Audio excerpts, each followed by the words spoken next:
Ora viva, muito boa noite, bem-vindo à edição de quinta-feira do seu jornal principal. Vamos aos destaques do dia.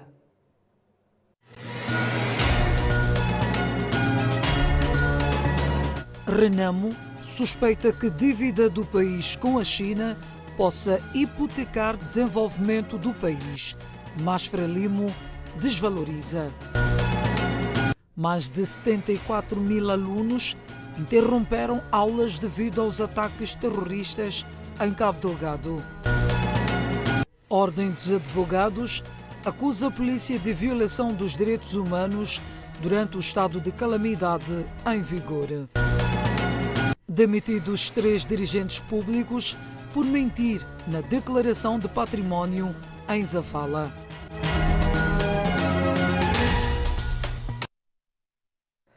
Bancada parlamentar da Renamo diz que a dívida com a China pode hipotecar o desenvolvimento do país e comprometer o bem-estar das futuras gerações.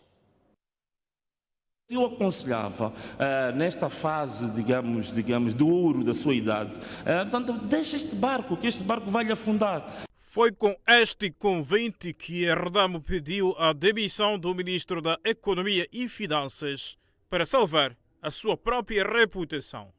O deputado da Renamo, Venâncio Mondlane, entende que o governo tem sido o principal entrave para o desenvolvimento da técnica e da ciência no país. Vejam agora o paradoxo.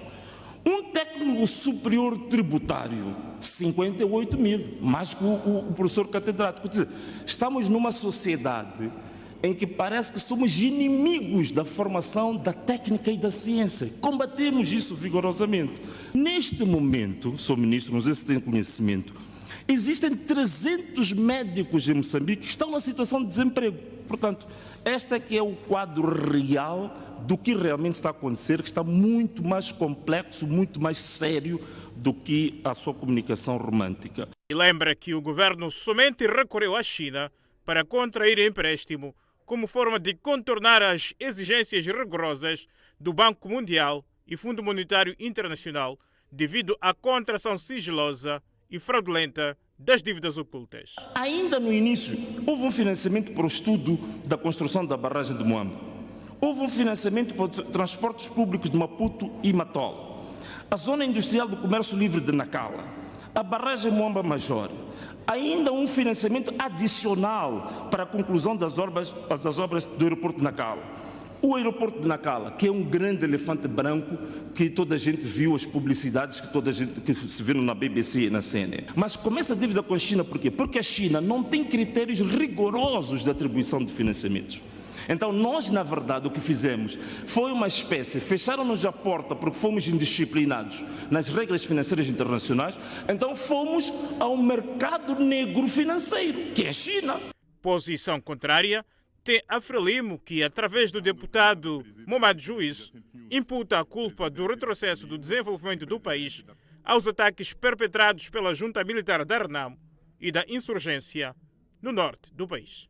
Saudando o camarada presidente Filipe Jacinto Nyusi, presidente da Frelimo e presidente da República de Moçambique, pela clarividência na direção dos destinos do povo moçambicano, abrindo os caminhos da paz quando estes se estreitam, vencendo obstáculos ao desenvolvimento e bem-estar quando estes surgem, como, por exemplo, os obstáculos chamados terroristas da Renamo nas províncias de Manica e Sofala e outros terroristas em Cabo Delgado, tendo sempre o foco da governação alicerçada nas aspirações do povo moçambicano. Ademais, Venâncio Mondlane realça que nenhum projeto de investimento governamental financiado pela China mostrou-se sustentável, situação que, segundo ele, tem impossibilitado o pagamento das dívidas internas e externas. Não existe que indique um único projeto de investimento em Moçambique que está a gerar rendimento para fazer o pagamento do serviço da dívida. Não existe nenhum.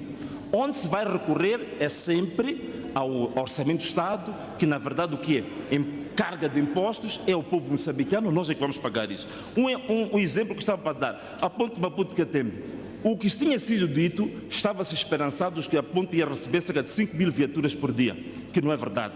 O número mínimo que está lá que é realístico, só permite, segundo o estudo que a OMR fez, só pode permitir a amortização da dívida da Ponte Maputo-Catende daqui a 75 anos. É isto que fizeram com o país. Daqui a 75 anos, quando os nossos netos, bisnetos, ainda vão pagar aquela dívida. Importa sublinhar que Moçambique deve à China 2,19 bilhões de dólares norte-americanos. Já o ministro das Finanças, Adriano Maliane, descarta a possibilidade da China apropriar-se dos ativos financeiros do país por incumprimento do pagamento da dívida. Moçambique deve à República Popular da China 2,02 bilhões de dólares, um fato que tem gerado discussão acesa sobre a sustentabilidade da mesma.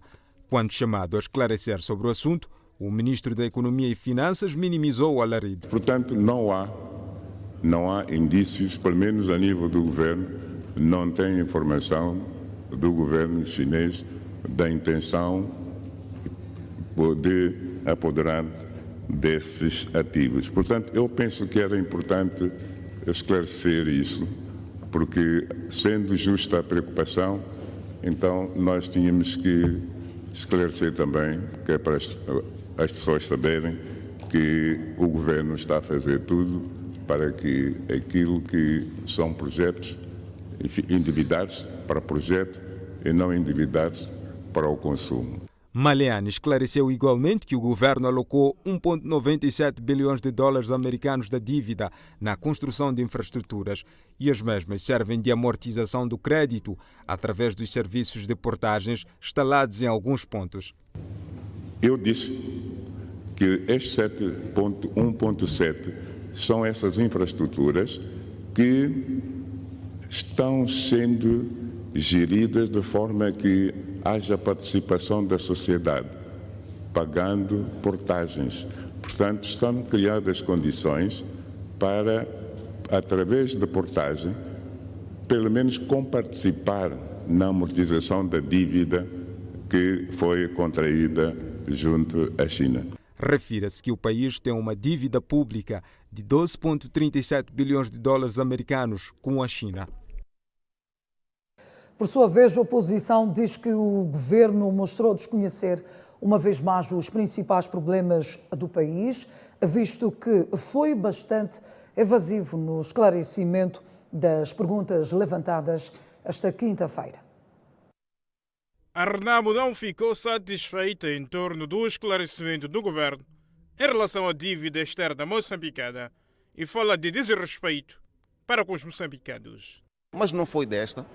Este governo nos habituou a vir à casa do povo, passear a sua classe, nos habituaram a desrespeitar aquilo que são as questões colocadas pelas bancadas parlamentares. A questão da dívida, ela cria alguma insegurança e cria também vulnerabilidade de um Estado. Não é a melhor forma de ser estar sem olhar para uma estrutura económica sustentável, sem olhar para um direito económico capaz de trazer linhas fundamentais para o desenvolvimento de uma sociedade. A dívida China, a República Popular da China e Moçambique, é uma outra lástima. É uma situação em que nós, cidadãos moçambicanos, devemos fazer uma reflexão profunda o que é que este governo quer, na verdade, com o povo moçambicano. Já o Movimento Democrático de Moçambique fala de uma aparição lacônica e um total desconhecimento por parte do governo sobre os principais problemas que enferma o Sistema Nacional de Educação. O governo foi bastante lacônico nas respostas dadas às perguntas colocadas pelo MDM. A senhora ministra o falar de que haverá, digamos, uma reestruturação das turmas de 60 para 20, portanto, alunos em cada turma, mostra o desconhecimento que há por parte do governo da realidade nacional. O que o ministro não disse foi quanto é que o governo deve ao pessoal médico e outro pessoal da saúde. Ora, o ministro disse que há um plano de aquisição de autocarros para reforçar a frota a alguns municípios, em número de 600 autocarros. Portanto, é um projeto, é um plano. Não disse quando é que serão adquiridos esses autocarros. A Frelimo contra-ataca e diz que a oposição perdeu a oportunidade de contribuir para o fortalecimento das ações do governo com vista a melhorar o desempenho do Executivo. Damos nota positiva ao desempenho do governo nesta sessão. Mais de 300 alunos já estão a estudar. Isto é muito bom, mostra claramente que o nosso governo não apenas está preocupado em combater o terrorismo, mas também a reviver ou a retrazer a vida destas populações, o que é muito importante. Como puderam ver, a oposição não fez diferente daquilo que nos habituou. Sempre que o governo está no parlamento, em vez de discutir questões de fundo que preocupam a nossa população, simplesmente levam o tempo a obstruir os trabalhos, mas o nosso governo, com a sua calma e serenidade, tem conseguido dar resposta àquilo que são as questões levantadas.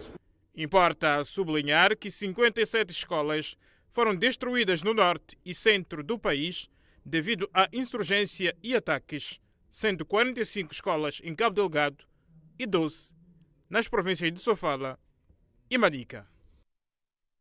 E mais de 74 mil alunos interromperam as aulas devido aos ataques terroristas em Cabo Delgado. À medida que os ataques armados vão se intensificando no norte do país, o número de afetados vai aumentando, sendo que, até o momento, a incursão dos insurgentes em Cabo Delgado provocou deslocados e mortes de alunos e professores. Aqui nós destacamos que cerca de 117 escolas foram afetadas, causando a deslocação de 74.149 alunos, 1.125 professores, com destaque para os distritos de Mocimboa da Praia, com 32.247 alunos, Macomia com 20.058 e Kisanga com 10.047 alunos deslocados. A ação dos insurgentes supostamente ligados ao Al-Shabaab causou a destruição de 45 pessoas, com destaque para os distritos de Mocimboa da Praia, Macomia e Kisanga, na província de Cabo Delgado. Das 170 escolas afetadas, 45 foram destruídas totalmente.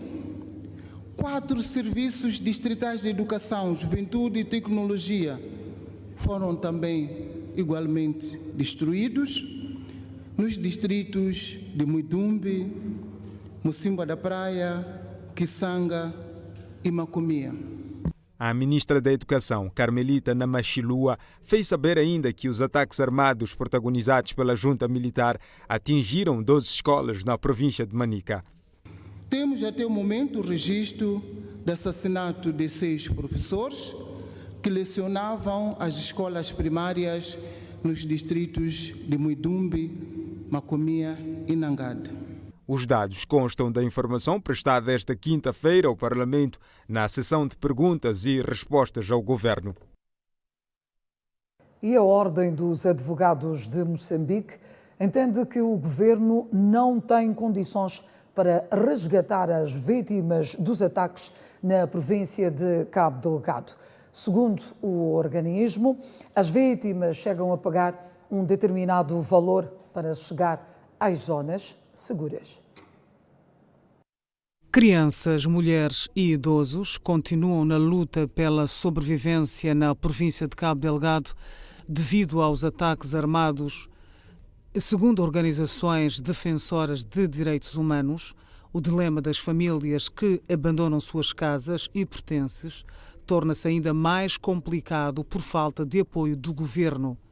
O que a Ordem constata é que a logística tem estado a ser feita às expensas e sob o risco próprio das próprias vítimas, dos próprios cidadãos que estão a ser. Isto não permite, por parte do governo, o melhor acompanhamento e uma melhor prevenção e monitoria de situações de naufrágio, como tivemos há dias, mas também pode indiciar um aspecto bastante grave, que o governo fica à espera, as autoridades ficam à espera dos deslocados em Pemba e não providenciam condições e meios necessários, suficientes para que estas pessoas possam sair deslocar-se de forma segura dos locais onde estão a ser atacados e a fugirem para locais seguros. De acordo com o representante da Ordem dos Advogados, Vicente Manjate, as vítimas dos ataques armados são forçadas a pagar um determinado valor para chegar a locais seguros. Alguns dias nas matas tiveram que solicitar, por meios diversos, pedir emprestado dinheiro para poderem pagar os barcos que os que conseguiram sair, os transportaram desses locais para Pemba. Isto não é seguro, o que significa que algumas famílias podem estar a ser colocadas numa situação de escolherem, com o valor que tem, quem é que salva-se e quem é que fica à espera de melhores condições para fugir dos ataques.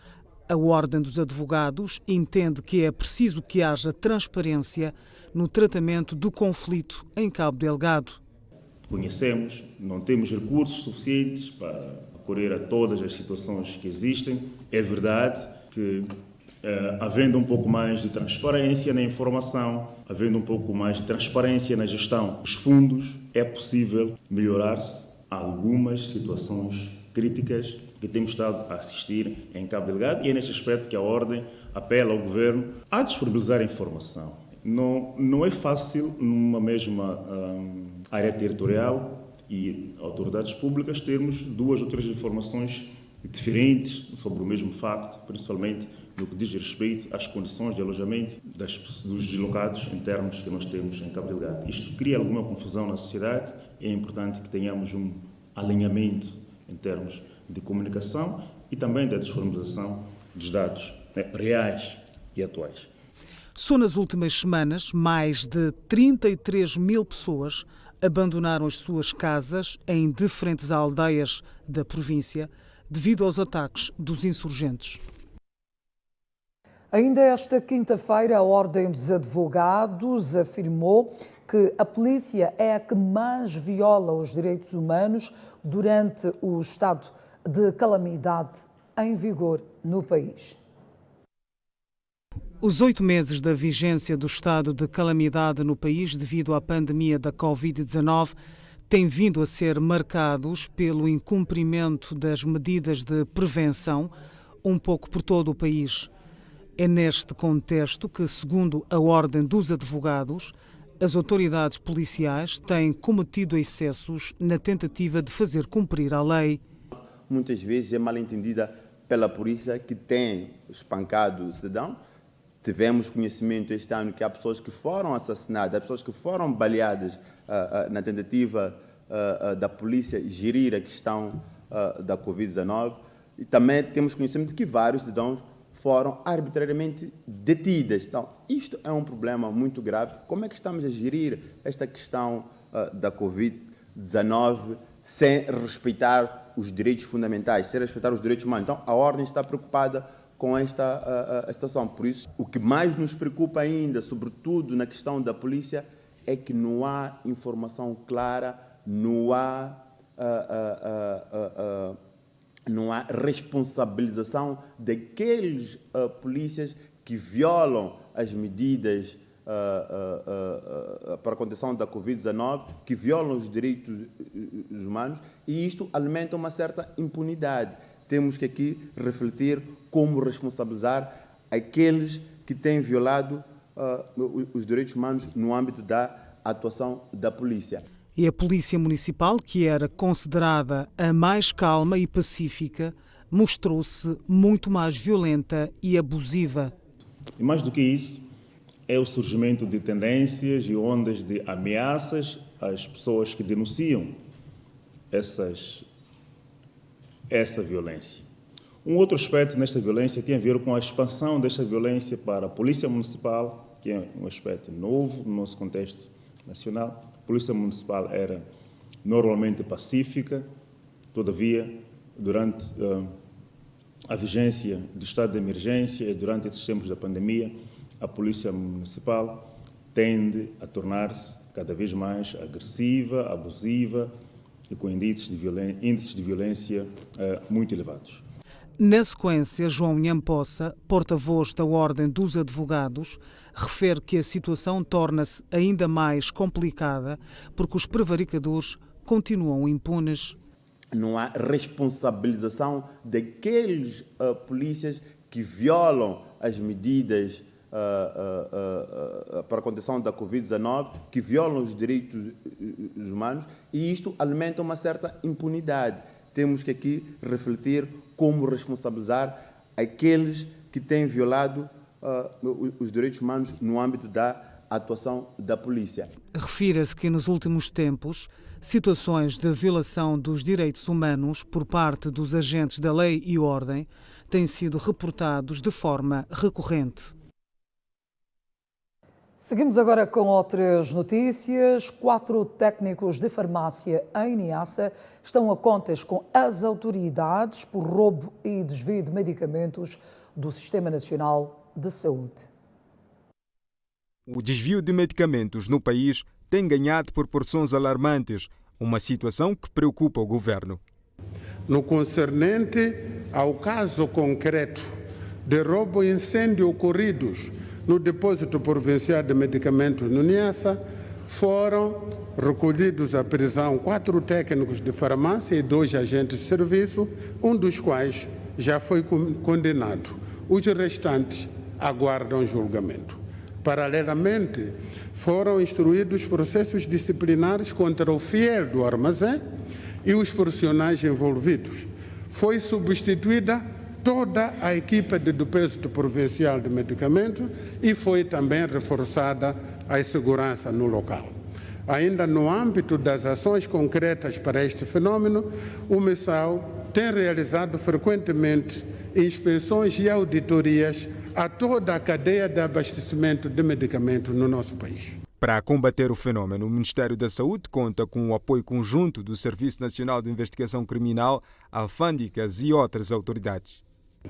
O governo está bastante preocupado com o roubo e desvio de medicamentos e produtos afins, tendo desenhado, estando a implementar a estratégia de combate ao desvio e roubo de medicamentos no Serviço Nacional de Saúde, onde, por razões óbvias, são envolvidos vários atores. É preciso enfatizar que o aumento no registro de casos de roubo e desvio de medicamento, embora preocupante, é também um reflexo da melhoria da coordenação interinstitucional entre o Ministério de Saúde, o CERNIC, as alfândegas e outros atores, que permite uma resposta mais adequada a este fenômeno e que culmina com apreensões dos produtos roubados e, em muitos casos, a responsabilização dos infratores.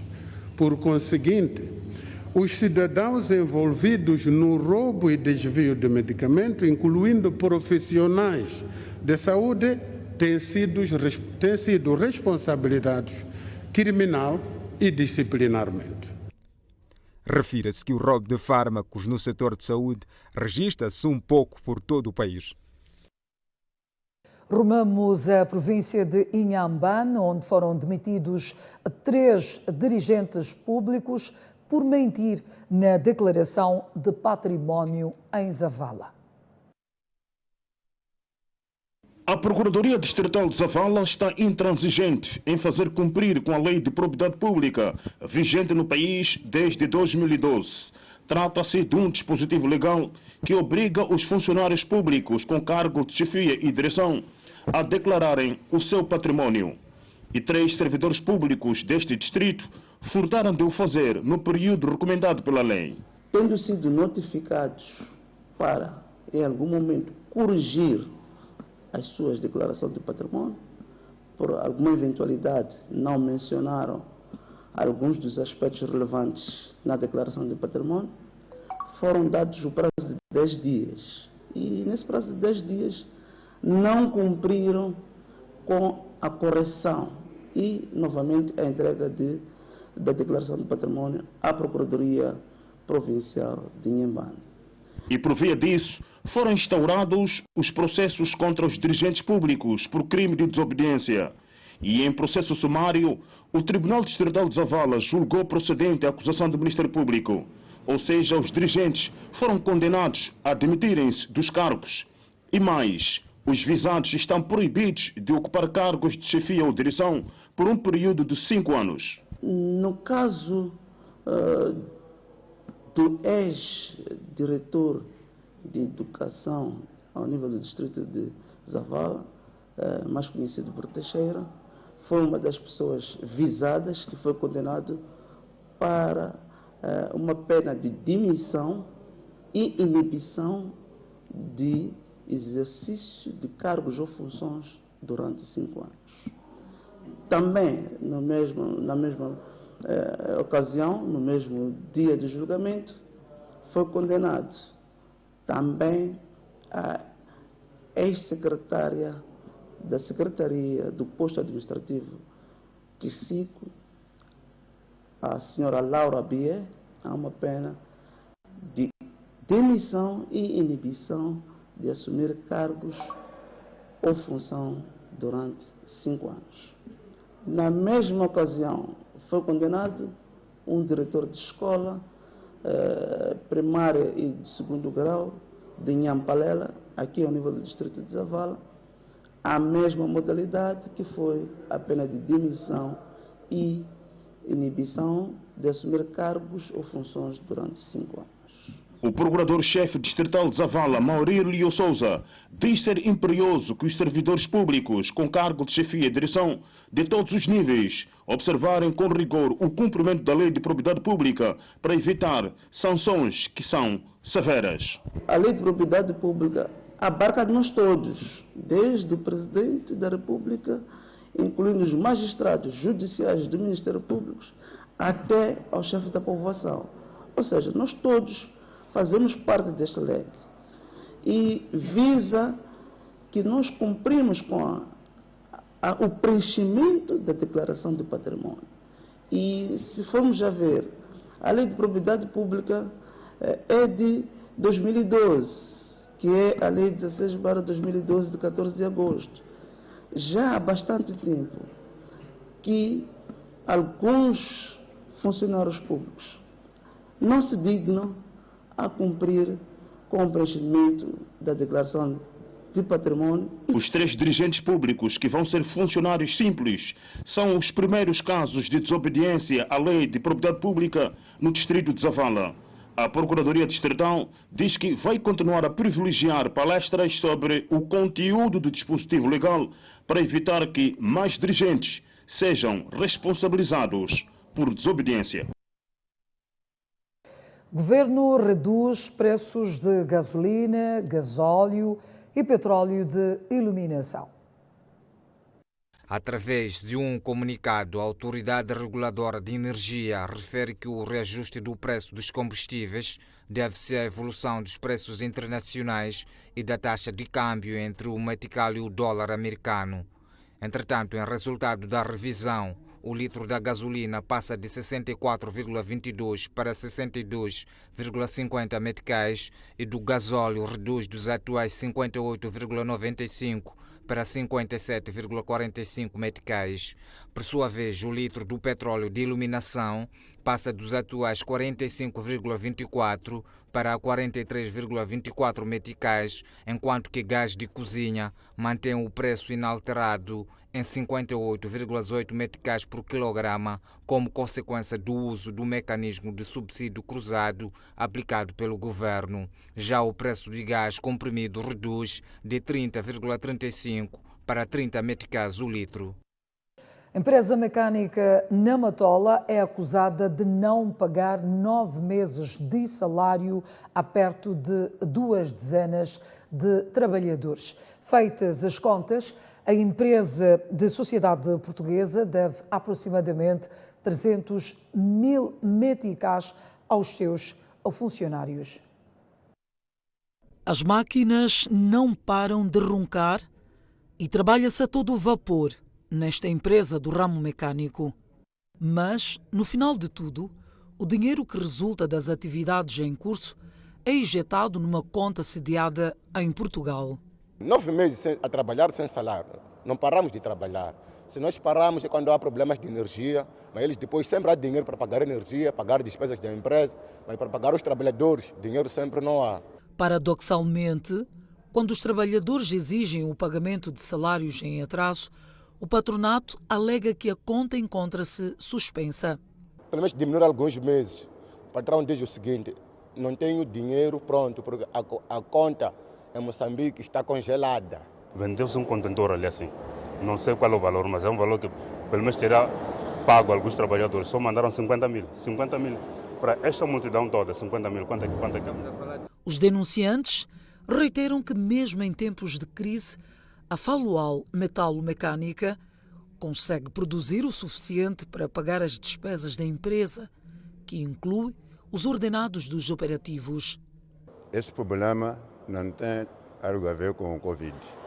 Tivemos esse problema antes do Covid e tentamos entrar com atenção com o nosso diretor.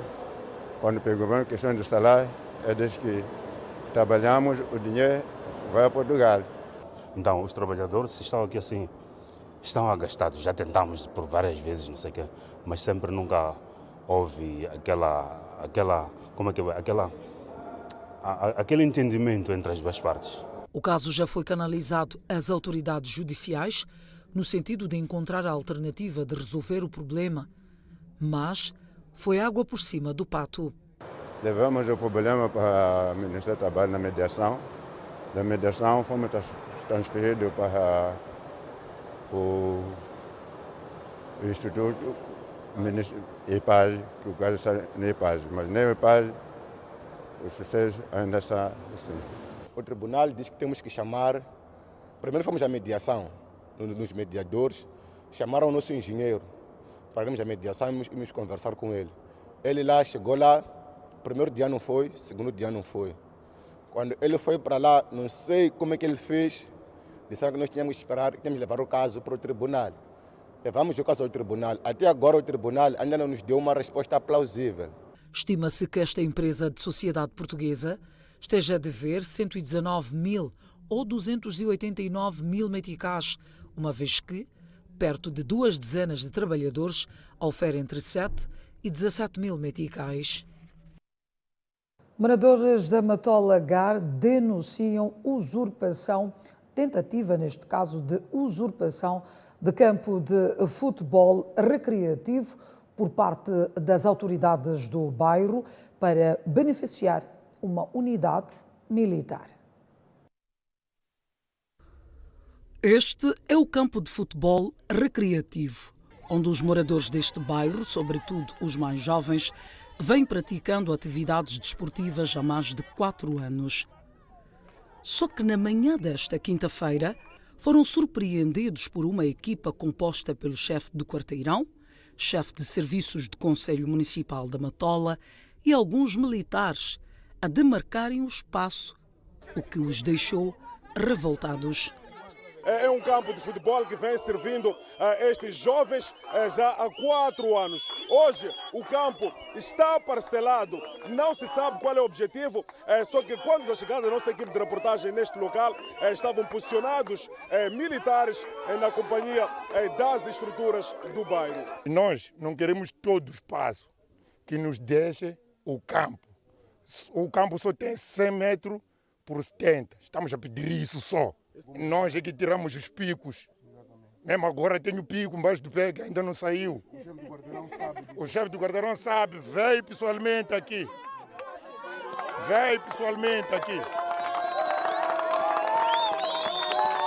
Todos os documentos estão comigo do campo. Nós aqui inauguramos esse campo aqui, nós aqui capinamos, já começamos esse campo aqui. Já para eles quererem levar agora, depois não estarmos a se divertir aqui. Pedimos, fomos ao chefe do quarteirão, fomos até o circo. O circo tem conhecimento desse campo. Então vieram a fazer tudo de que é tradicional, tudo fizeram aqui no campo. Mas agora já estamos no município, já começaram a parcelar.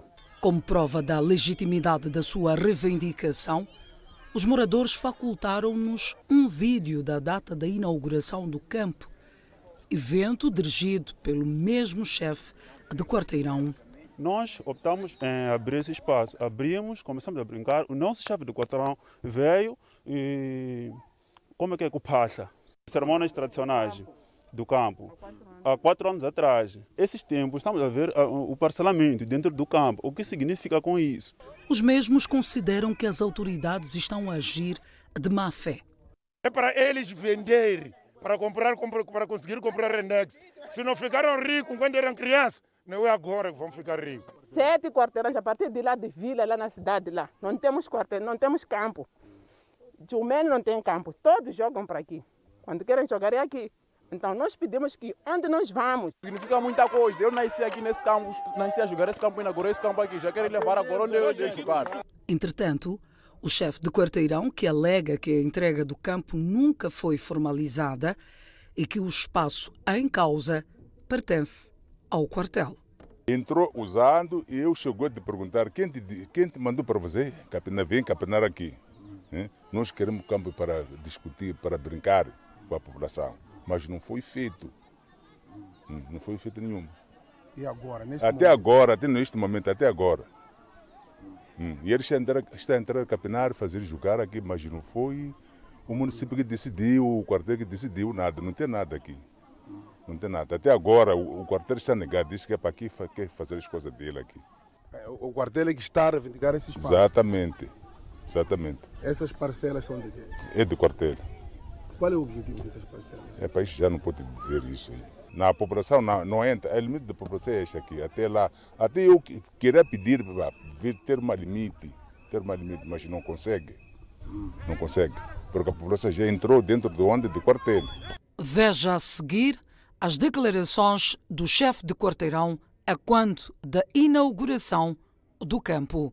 Vai lá ingiseta abashangeli bezu laba ingabakhetha lá. Ikhethe ibangake ingabakhetha lá. Babili. Leswo para vai enchaini. Baba abashangela campo. Aí culi campo ya quarteirão 11. Matora cara, oi! São imagens de Constâncio Zitoy, Filipe Muyanga, TV Sucesso.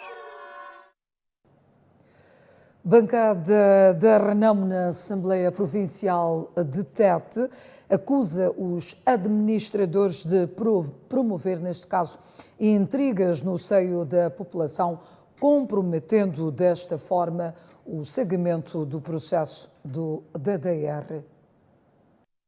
Os pronunciamentos foram feitos esta quarta-feira na cidade de Moatize, no discurso da abertura da segunda sessão ordinária da Assembleia Provincial de Tete, órgão fiscalizador das atividades do Conselho Executivo Provincial. O chefe da bancada da Renamo na Assembleia Provincial de Tete, Rosário Colher, acusa os administradores da província de Tete de promover intrigas à população que compromete a percepção do processo de desarmamento, desmobilização e reintegração DDR.